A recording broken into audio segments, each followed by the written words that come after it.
2023 was one of the most disappointing seasons in the history of the New York Yankees. If you are currently 30 years old or younger, you just experienced the worst record the Yankees have had in your lifetime. They finished last year with an 82-80 record, and you would have to go all the way back to 1992 to experience a record this bad from the New York Yankees. This was so disappointing because the Yankees had just come off a massive season in 2022, going 99-63, which was also the year Judge clobbered an AL record of 62 home runs, breaking Roger Maris's previous record of 61. However, they would be promptly swept by the Houston Astros in the ALCS this year. 2023 was supposed to be more the same as far as success goes, except hopefully they would make it a little bit further in a deep playoff run. They tried their best to make it happen in the offseason too. They just re-signed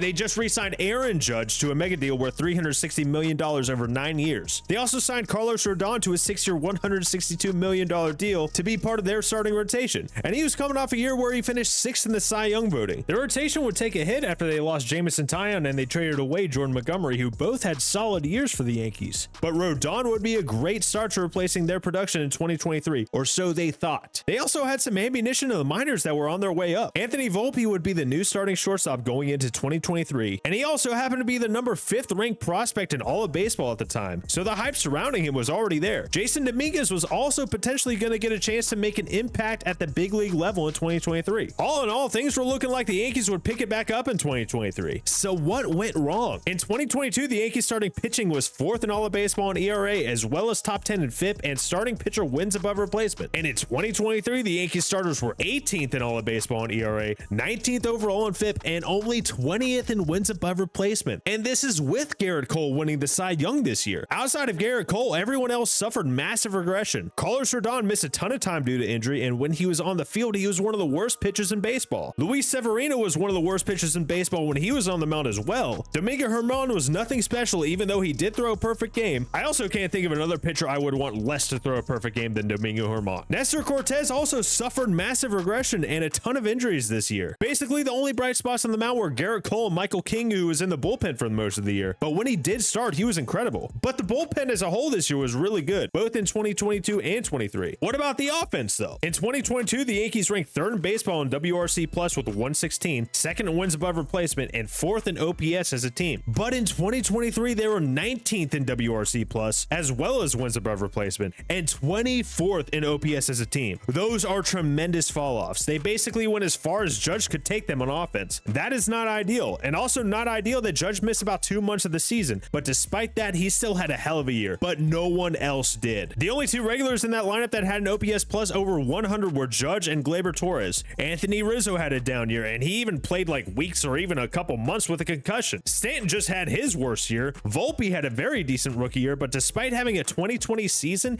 he had an OPS plus of just 80. He was fantastic with the glove though. Jason Dominguez also made his big league debut and was very good in his short sample size, but he tore his UCL late in the season and would miss the rest of the year and a good chunk of 2024. It just seemed like the Yankees weren't allowed to have anything nice. A lot needed to change with this team going into 2024 with both the pitching staff and the lineup, and the Yankees would definitely make some moves. The very first move the Yankees made was kind of a weird one. They received Alex Verdugo from their longtime rival, the Boston Red Sox of all teams, in exchange for 3 pitchers in Richard Fitz, Greg Weissert, and Nicholas Judas. Alex Verdugo is a decent player, but I'm just surprised that the Yankees went to the Red Sox to make a trade. But outfield was definitely something they needed, and he would be a decent addition. But wait!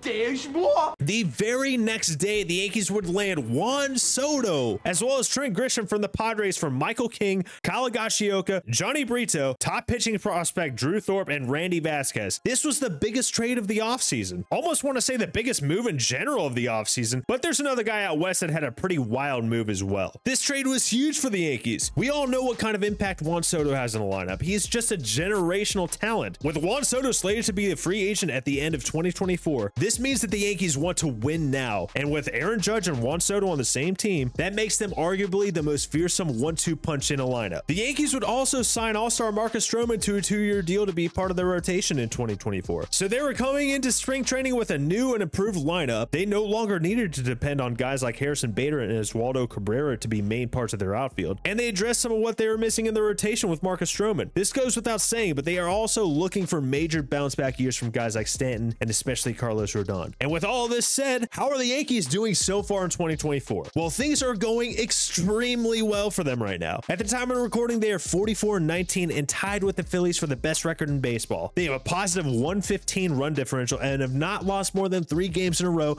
at any point this season. And if you were to guess that Aaron Judge would be one of the main reasons why the Yankees were doing so well, you would be correct. But it didn't look like that would be the case throughout the first month or so of the season. In fact, Judge was behaving very unjudge-like in the first month. Throughout Judge's first 34 games of the season, he was only slashing 200 with a 336 on base and only a 392 slugging percentage for an OPS of 728. That is just a little bit above league average. But the Yankees were still 21-13 during this stretch, which is still very good. And everyone knew that once Judge turned it on, the Yankees would be winning even more.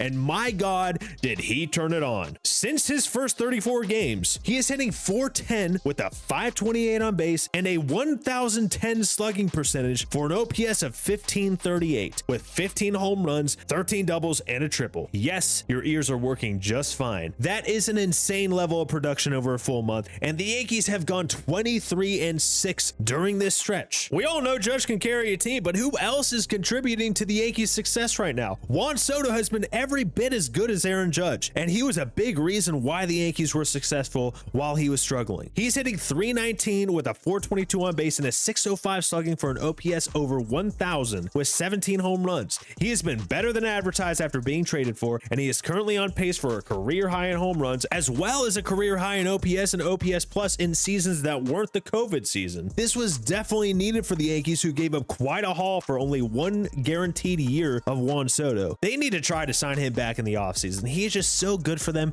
and he looks like a natural in pinstripes. Anthony Volpe is also taking a big step forward with the bat. He's currently hitting .290 with an OPS of 803 and an OPS plus of 127. That OPS plus is a solid 47 points higher than what his OPS plus was last year. He also has 6 homers and 11 steals, and he's also 4th on the team in wins above replacement with 2.7. He's very much looking like the shortstop of the future that the Yankees were hoping for, and he's only 23 years old. Alex Verdugo is also having a very solid season in the Bronx. He has hit 8 homers while putting up a 740 OPS with a 108 OPS plus. Now, the OPS isn't anything spectacular, but he's also been playing very well in the field. And in total, he's put up a WAR of 1.5, very much on pace to do better than his previous year of 2.6. Giancarlo Stanton is also looking like he is having a solid bounce back year himself. He already has 15 bombs and is only 9 away from tying his total from last year. Also has a 117 OPS plus, which would be his best since 2021, and also way better than his OPS plus in the 80s last season. So hopefully he can stay healthy and keep up the production. And all these guys putting up good numbers has made the Yankees lineup very fierce on the face. In fact, their lineup leads all of baseball as a team with 15.3 F-WAR. They lead all of baseball with a 124 WRC plus as a team, and they lead all of baseball in OPS with 775. And some of their guys haven't even done well. Gleyber Torres may be having the worst start of his career with an OPS of 648. Anthony Rizzo is also doing subpar with an OPS of around 650. They aren't getting much production from third base, with Oswaldo Cabrera doing most of the work out there. Their catching tandem of Jose Trevino and Austin Wells basically only has one working part to it right now in Jose Trevino. Trevino is definitely carrying that tandem. So if some of those guys get it going, the Yankees could be even scarier. And they low-key need to get it going, because the type of production that Judge and Soto are putting up right now may not last all year, or someone might get a little banged up and miss some games during the dog days of summer. Although if there were 2 guys I would bank on keeping this production up, Judge and Soto are up there. And they've had seasons like this before, so they could very well keep doing what they're doing. I'm just not sure Judge can keep up a 1400 OPS the rest of the year like what he's done the past month or so. But not only has their lineup been incredibly productive, their overall pitching staff has been nuts this year, and their starting rotation has been anchored by rookie Luis Gil. Gil has major league experience and was decent in his rookie year of 2021, but only had 1 start in 2022 before going down with a UCL injury and needing Tommy John. He pitched a total of 4 innings in the minors in 2023, but he has been outstanding in 2024. He leads all of baseball with a 1.82 ERA and has 85 strikeouts through 69 1/3 innings pitched. He also leads all of baseball with only 3.9 hits per 9. He's only given up 30 hits over almost 70 innings. The dominance out of him has been crazy and has made himself the front runner not only for Rookie of the Year, but quite possibly the Cy Young. Also, fun fact, just to put in perspective how young Juan Soto is, Luis Gil is a rookie